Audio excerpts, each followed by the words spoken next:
नमस्कार दर्शक बंधु मु सुशांति स्वागत करछि मो चैनल सुष्टाभा को। आज आम प्रस्तुत करवा मुग दुदुरा पिठा। मु आगुरु बिरीर दुदुरा पिठा करी। आपण चाहिए मो चैनल को जाई देखि परिबे। तेबे चलंतु प्रस्तुत करवा। एई कप रे मु 2 कप अरुआ चावल नेछि ताकू 4 घंटा हबो पानी रे भिजेई की रखी जे। सेई कप रे मु 1 कप कंचा मुग डाली को मध्य पानी रे भिजेई की रखी जे। नडिया कोरा आधा कप नेछि, गुड़ 1 कप नेछि, लुण आधा चामच रु टिके कम हबो नेछि, गुजराती गुंड आधा चामच नेछि, आ छाणिया पई तेल नेछि। एबे ए सब मु साइड रे रखि दूची। एबे गोटे मिक्सिंग जार नेबा, सेथिरे चावल आ मुग को देबा।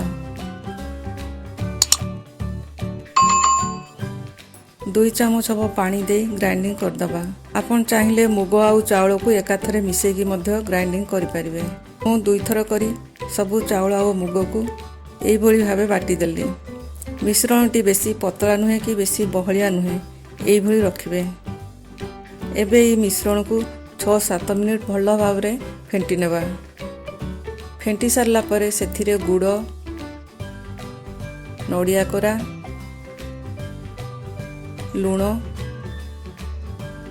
आ गुजराती गुंड दे भल भाबे मिसई नेबा।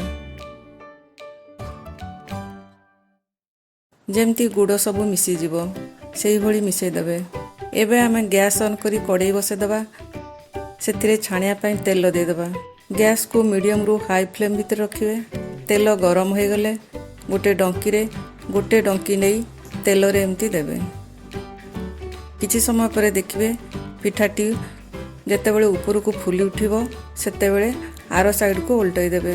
2 साइड ब्राउन कलर हो गले एमती बाहर करी गोटे पातिया रे 2 साइड को एमती चापी देबे, जहा फल रे एक्स्ट्रा तेल सबू बाहरी जिवो। पिठा छाणी सारला परे प्लेट रे टिश्यू पेपर दे ता ऊपर पिठा सबू रखि नेबे। एमिति भाबरे आमे सबू पिठा छाणी नबा। एबे मु सर्व कर दूची। जदि ये रेसिपी आपण मानको भल लागे तो लाइक और शेयर करंतु। सब्सक्राइब बटन को प्रेस करी साइड रे थवा बेल टू क्लिक कर देंतु।